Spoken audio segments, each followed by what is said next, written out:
Particular video में हम बात करेंगे बिजनेस मॉडल कैनवास। ये डिफरेंट तरीके हैं जिससे आप अपने आइडिया को और अच्छा और बेहतरीन बना सकते हैं, और स्पेशली जब एंटरप्रेन्योर्स के लिए जहाँ पे everything is so risky, therefore these different methodologies which we are discussing in different video play a very important role।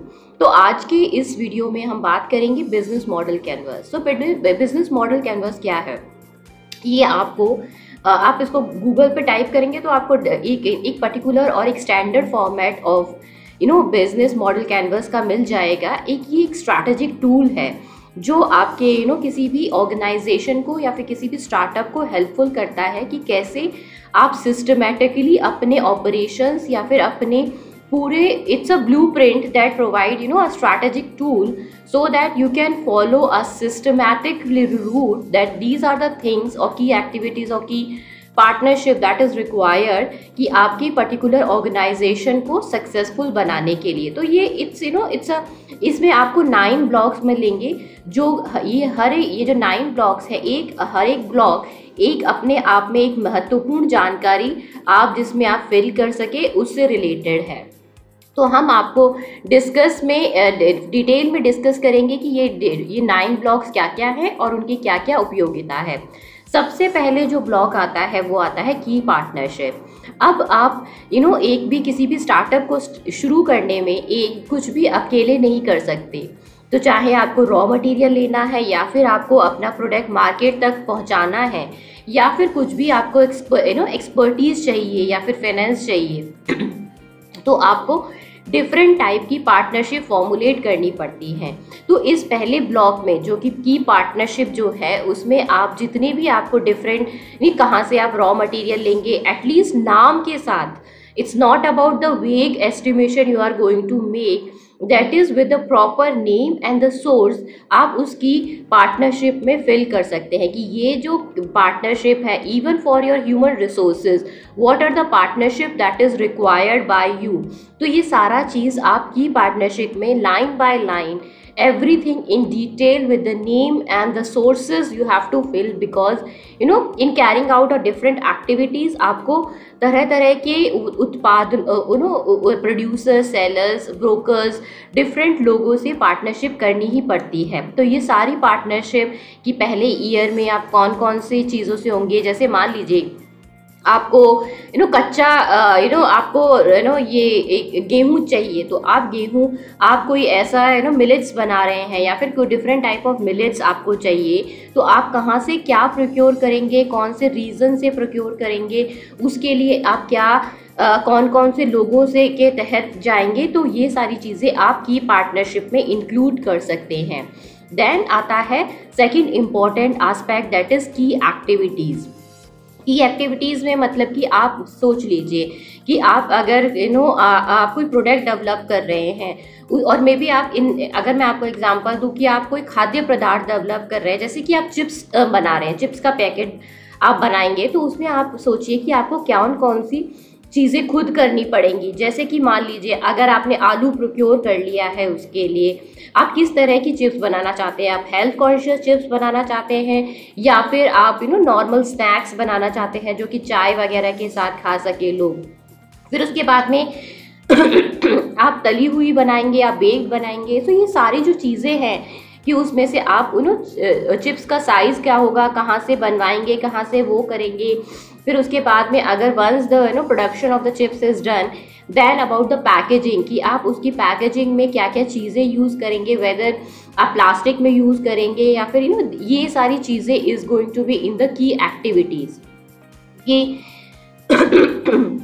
Starting from the raw material to actually packaging, ये सारी चीज़ें आपको करनी है, या फिर आप नहीं करेंगे तो आप कहाँ पे आउटसोर्स करेंगे इन एक्टिविटीज़ को। This will come in this block of the that is the key activities which is there, कि ये सारी चीज़ें हैं हमें पहले साल में या पहले 6 महीने में ये सारी चीज़ें हम खुद करेंगे और इन सब चीज़ों को हम आउटसोर्स कर देंगे। जब आउटसोर्स आएगा तो कौन से लोग हैं वो आप की पार्टनरशिप में कर देंगे, और की एक्टिविटीज़ में बाइंग, सेलिंग, प्रोड्यूसिंग, मैन्युफैक्चरिंग या फिर human resource procurement, everything is going to come in the premises of this key activity. Then there is called the value proposition.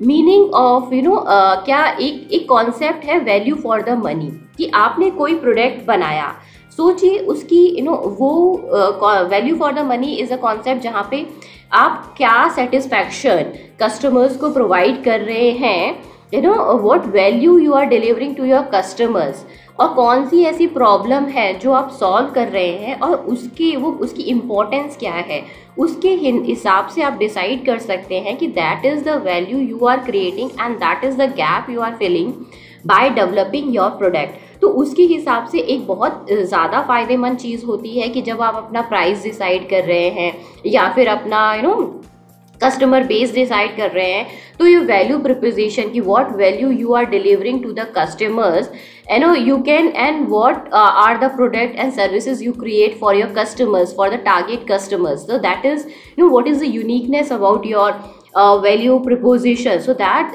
everything related to that you can add into this value proposition concept which is there. Then there is going to be the customer relationship. इसमें क्या होगा कि each customer important aspect you to establish and maintain. अगर आपका जो पहले being an entrepreneur, आपका जब नया ऑर्गेनाइजेशन होता है तो हर एक कस्टमर आपके लिए उतना ही इम्पोर्टेंट है. Every customer, every new customers is very important and retaining the old customer is also very important. तो आप कैसे अपने कस्टमर्स को अट्रैक्ट करेंगे और कैसे अपने उसको कस्टमर्स को मेंटेन करेंगे, ये सारी चीज़ें आप उसमें कस्टमर रिलेशनशिप में, कि मान लीजिए आप खुद there is going to be some devoted staff that is going to be that is going to handle your customer relationship, कि दो लोग हैं जो 24/7 आपके कस्टमर्स की प्रॉब्लम्स को सॉल्व करेंगे और वो फ़ोन पे रहेंगे, या फिर आप खुद का ईमेल के थ्रू करेंगे, व्हाट्सएप के थ्रू करेंगे.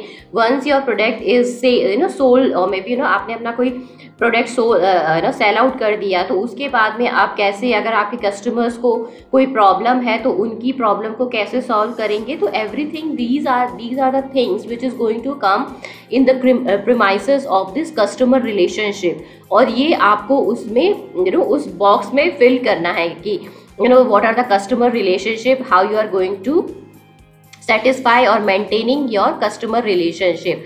Now the second another column which is the customer segment, कि for whom you are creating the value, what are your customer customer segment that either pay, receive or decide on your value proposition. अब अगर आपको एक चीज़ ध्यान में, तभी मैं बार बार इस इम्पोर्टेंस इसकी जो इम्पोर्टेंस है उसको रिपीट करती हूँ, कि जो आपका जो कस्टमर सेगमेंट है, identifying the right customer base is very. जैसे कि अगर चिप्स का ही अगर एग्जांपल लेते हैं, तो अगर आप हेल्थ कॉन्शियस लोगों को टारगेट कर रहे हैं तो आपको उसमें डिफरेंट चीज़ों के बारे में ध्यान रखना पड़ेगा कि ये चीज़ें हैं, ये अच्छी है, फैट फ्री है, ज़ीरो कोलेस्ट्रॉल लेवल है, ये फ्राइड नहीं है, ये बेक्ड है, what is the calorie content, what is the sugar content, everything आपको कस्टमर टारगेट के हिसाब से. अगर आप टीनेजर्स के लिए या फिर बच्चों के लिए उस चिप्स को बच्चों के लिए उस चिप्स को टारगेट कर रहे हैं, तो उसका प्रेफरेंस जो होगा वो टोटली डिफरेंट होगा. देयरफॉर जो targeting the right kind of customers and developing your product accordingly is extremely important for the entrepreneurs. अगर आप अपने राइट कस्टमर्स को टारगेट नहीं कर पाए और you are still confuse, so therefore आपको ये जो कस्टमर सेगमेंटेशन है उसमें फिल करने में इजी रहेगा. आपको क्लैरिफाई करने के लिए कि ये जो कस्टमर बेस है उसके लिए आप पर्टिकुलर चीज़ों को आप you are going to decide your product on the basis of your customer segment which is there. Another block which is there is the key resources. What are the resources you need to create and deliver your value proposition? जैसे कि मैंने पहले भी बताया कि जैसे आलू का चिप्स है तो आलू होगा, फिर उसमें स्पाइसेस होंगे, किस तरह के स्पाइसेस होंगे, तो ये सारी चीज़ें हो गई रिसोर्सेज में. प्लस फिर उसको आपको कुछ ह्यूमन रिसोर्स भी चाहिए होगा आलू की कटाई के लिए, पैकेजिंग के लिए. सो ये एवरीथिंग विच इज़ देयर कि जो क्या क्या रिसोर्सेज आपको चाहिए. तो फर्स्ट थिंग इज़ आपको हो गया रॉ मटेरियल चाहिए, देन आपको पैकेजिंग मशीन चाहिए, देन आपको मैन्युफैक्चरिंग मशीन चाहिए, देन उसके बाद में आपको may be some kind of expertise चाहिए या फिर टेस्ट मेकर्स चाहिए होंगे in different kind of thing which is the resources which is which will be helpful for you to create the value proposition. मतलब कि कुछ ऐसा unique product which is which you are developing. जैसे मान लीजिए अगर आप आप कोई ऐप बना रहे हैं किसी पर्टिकुलर कंपनी के लिए, तो उसके लिए आपको एक डिज़ाइनर चाहिए होगा, एक टेक्नीशियन चाहिए होगा, एक इंजीनियर चाहिए होगा। So these are the things. या फिर आपको डोमेन खरीदना है तो उसके लिए फाइनेंस चाहिए होगा। तो these are the things you can include in the key resources which is in the business model canvas aspect which is there. Then there is going to be the channels. How अगर आपका once your product is ready, तो उसके बाद में आपको जो चीज़ पे ध्यान रखना है वो चैनल्स। मतलब कि how does your value preposition reach your customers, कि कैसे किसके तहत आपका जो जो प्रोडक्ट जो तैयार है वो कैसे कस्टमर्स तक पहुँचेगा। Where can your customers can buy. तो इसके लिए मतलब कि डिफरेंट, या तो आप अपना कुछ आउटलेट खोलें या फिर अपनी कोई शॉप खोलें जहाँ पे, और या फिर आप किसी ऑलरेडी एग्जिस्टिंग किराना स्टोर से या फिर किसी से या फिर कुछ चीज़ों किसी लोगों से आप डायरेक्ट कांटेक्ट करें। अगर ऐसा नहीं है तो क्या आप सिर्फ ऑनलाइन करेंगे या फिर खुद की वेबसाइट खोलेंगे जहाँ पे वो ऑनलाइन ऑर्डर कर सकते हैं। और ऑनलाइन करेंगे तो डिलीवरी आप कैसे कराएंगे, जैसे डिलीवरी पार्टनर्स कौन कौन से होंगे। तो ये सारी चीज़ें आपको चैनल्स में डाल सकते हैं, कि डिस्ट्रीब्यूशन चैनल्स जिसको बोला जाता है, कि कैसे आप अपना प्रोडक्ट अपने कस्टमर्स तक पहुंचाएंगे। या फिर डिफरेंट आपको e commerce website which is there, तो क्या आप उनके थ्रू अपना ये जो है प्रोडक्ट वहाँ पे डिस्प्ले कराएंगे so that customers can buy directly from this e commerce website. तो वहाँ पे भी उनका जो प्रॉफिट रिसोर्सेज, तो you have to decide whether you are going for some already existing super market या फिर only through the online channels. मतलब कि फर्स्ट थिंग आपको डिसाइड करना होगा कि कस्टमर्स तक पहुंचाने के लिए आप सिर्फ ऑनलाइन मेथड्स का यूज़ करेंगे या फिर ऑफलाइन भी करेंगे। ऑफलाइन अगर जाते हैं आप तो आपको सेल्समैन चाहिए होंगे जो कि आपका आपके प्रोडक्ट के बारे में जानकारी पहुंचा सके, या घर घर जाके अपने प्रोडक्ट के बारे में और अवेयरनेस क्रिएट कर सके। अगर ऑनलाइन है तो खुद का वेबसाइट आप शुरू करेंगे या फिर ऑलरेडी एग्जिस्टिंग एस्टैब्लिश ई कॉमर्स वेबसाइट है उनके थ्रू ये सब डिलीवरी आप अपने टारगेट कस्टमर्स तक पहुंचाएंगे। सो ये these are the things which you can remember while developing your business model canvas. Then there is going to be the cost structure. What are the everything is beside what important cost you made to create delivering your value proposition. First thing कि cost क्या रखेंगे आपको। एक मान लीजिए अगर आपने chips का पैकेट है तो उसमें कितना ग्राम होगा वेट, या फिर उसके हिसाब से आपका प्राइस क्या होगा, बेस वैल्यू क्या होगा। देन ओवरऑल आपका पूरा कॉस्ट कैलकुलेट करके कि इतना एक चिप्स का पैकेट बनाने में starting from manufacturing to delivering it to the end consumers आपको इतना कॉस्ट निकल रहा है। उसमें उसके बाद में आप कैलकुलेशन करेंगे कि उसका कितना प्रॉफिट मार्जिन है और उसके हिसाब से, और कौन से कॉम्पिटिटर्स हैं उनकी चिप्स जो मार्केट में बहुत अच्छी बिक रही हैं उनका क्या क्या उनका क्या कॉस्ट है। ये सब कैलकुलेशन करने के बाद में you can decide the cost structure that you are going to use on your cost structure. और उसके बाद this deciding the cost structure will also be helpful for you to make the price for your product. First you know कि ये हमारा expenditure है, ये हमारा, तो उसमें अगर हमें पर पीस अगर इतना प्रॉफिट जनरेट करना है तो इसकी कॉस्ट इतनी रखनी पड़ेगी। अगर सम बीच में ब्रोकरेज वगैरह भी है तो उनका प्रॉफिट कैसे डिडक्ट होगा, उसके बाद में आप कितना है कैसे कैलकुलेट करेंगे। ये सारी चीज़ें करने के बाद में ये सब आप कॉस्ट स्ट्रक्चर वाले ब्लॉक में आप भर सकते हैं।